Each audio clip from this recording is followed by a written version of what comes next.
This is my review for Masters of the Universe, He-Man and the Masters of the Universe, if you're fancy.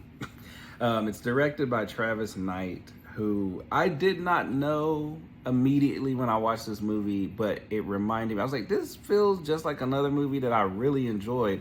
This movie is actually big for me because the first ever review I ever posted was Bumblebee back in, I think, 2018. And this is the same director of Bumblebee. I think he did Kubo and the Two Strings, Bumblebee, which is arguably one of the best Transformers movies, especially it's definitely top 2 or 3. The movie itself stars Nicholas, is it Galitzine? Yeah, as Adam / He-Man, which I did not know. That doesn't even look like the same hair color. Crazy. Camila Mendes, I loved her in Riverdale. She's Tila. Idris Elba is Duncan. Jared Leto plays Skeletor. Johannes Hakur Johannesson plays Fisto. John Zhu Zhang plays Ram Man. Allison Brie plays Evil Lynn. Sam C. Wilson plays Trapjaw. Charlotte Riley plays Queen Marlena. James Purefoy, which I love as an actor, plays King Randor. Not in here too much. Morena Baccarin plays the Sorceress. Kristen Wiig, voices Roboto. And even the young actors in this movie did a great job, I would feel. Young Tila was Irie Farrell, and young Adam was Artie Wilkinson Hunt. This movie, I have not seen He-Man in so long, since I was a kid. I was gonna watch it because I was like, I remember fondly about He-Man. I was never like a huge He-Man fan, but I never disliked it, I don't think either. So I was like, definitely gonna watch this movie. The trailers were interesting, but that wasn't what needed to sell me. I was like, I'm gonna go see it. I was so removed from He-Man. I didn't even know they made a movie in 1983, which is something cool that this movie did, was Dolph Lundgren, which I was like, oh, it's not. That's a dude from Rocky. But Dolph Lundgren was the original He-Man in the 1983 movie, and so he was passing the torch to the new He-Man in this movie. So I thought that was a very cool moment. The way that he did it was phenomenal. This movie was better than it had any right to be. Knowing that Travis Knight made Bumblebee as good as it was, it had no right to be that good. They need to give this guy more movies, or maybe less movies, and just let him just take his time to make quality movies. Because I feel like he makes really good movies. He hasn't made many, but I haven't disliked so far any movie that I've watched of his. Bumblebee was phenomenal. He did an amazing job with He-Man. They need to go ahead and make a sequel as well. This movie, I loved how they explained the backstory of Eternia. That was phenomenal in this movie, the way that they did it. It really established everything. The movie is 2 hours and I think 13 or 20 minutes or so with credits. The movie itself is long, but it doesn't really feel long. So like the pacing makes sense because each scene kind of flows pretty well. And it's like, okay, we're just spending more time with these characters. This is something you can do, directors, like PSA real quick. If you can make the characters be cared about and be interesting and spend time with the characters that the audience cares about, your movie can be longer because they want to spend more time with the characters. Fisto was cool, Ram Man was cool, Mechanic was cool, but they didn't harp on them too long because they weren't all that. Like, they were not established too far. They didn't have to do too much. Even Duncan, like, they established him a bit, but it was mainly Adam, and like Tila was a little bit a part of it, but not really. And that was the important thing. Like, they focused on him getting back to Eternia, because they're gonna explain how he got away from it and the Sword of Power and why he's important and why he mattered. Explaining all of that in the beginning really helped propel the movie. Like I said, Backrooms did a good job of this too. And it was just, I would say the action in this movie was amazing.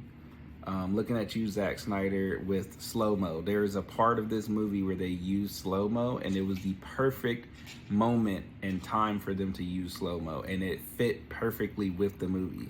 Not using slow-mo every 3 scenes. every other scene. They use slow-mo at like one point, maybe a second part of this movie, and it fit perfectly with how they did it. Zack Snyder could take some lessons. And I'm not a Zack Snyder like dislike.